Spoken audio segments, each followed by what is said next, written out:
Unleash the power of knowledge and connect with the heartbeat of the African diaspora.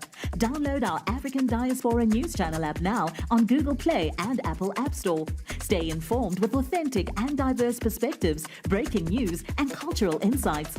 Immerse yourself in a community that celebrates unity, resilience, and progress. Experience the vibrancy of the diaspora at your fingertips. Don't miss out. Empower your perspective today. Search African Diaspora News Channel and join the conversation. My name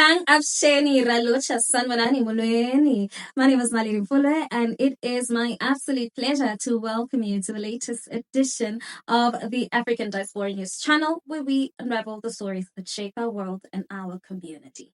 Now, on a recent occasion, a man named Julius Kamau from Kenya disrupted a court session by passionately speaking out about the state of Africa. And he didn't just stand up and express an opinion. He shared a bold statement that sent ripples of truth through the hearts of many. Now, Julius said, and I quote, "African politics are puppets of foreign countries. That's why Africans are suffering."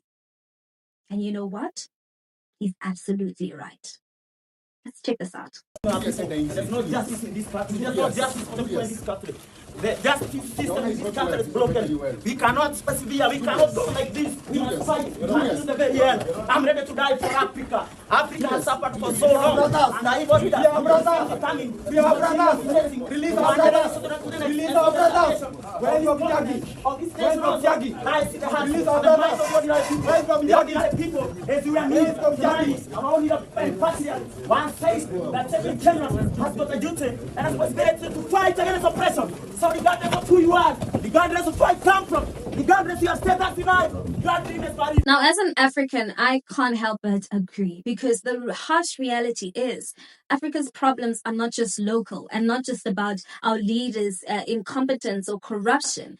They are also about a deeper issue, because for decades, foreign powers have had an unhealthy grip on African countries, dictating terms and controlling resources that should rightfully belong to us.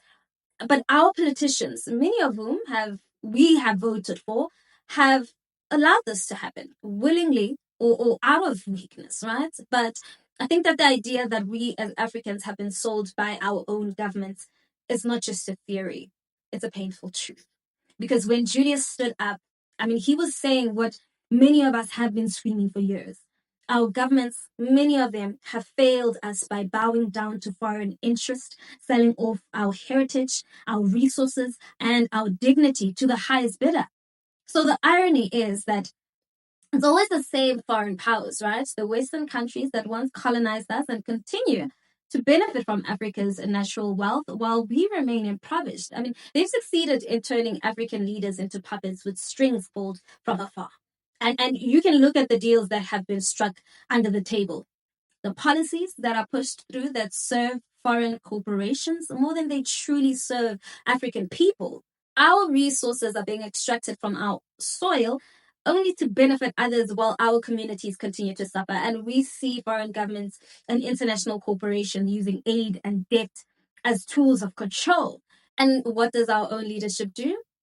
They sit at the table, signing agreements that leave us poorer, that strip away our future, while lining up their pockets in the process. And the situation isn't just about a problem in one country. It's a pan-African issue.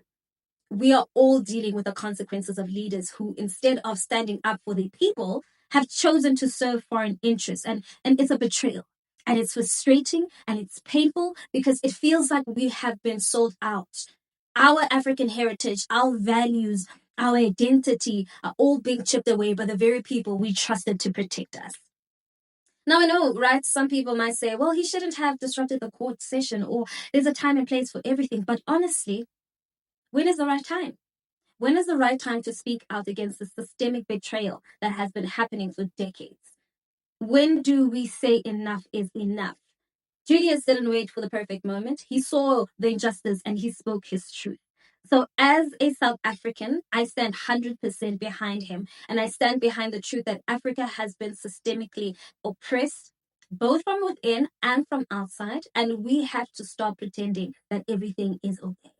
It's time to reclaim Africa's future, to stop this cycle of exploitation, and to actually hold our leaders accountable, because we need a new generation of leadership, one that is willing to stand up, to fight for African values, and make decisions that benefit our people and not foreign interests. I mean, countries like Burkina Faso are such a great example. I mean, if they can do it, I truly believe that the rest of Africa can do it too. We have the opportunity to reclaim what was lost, to restore our heritage and values, and to rise above the shadows of colonization and neocolonialism.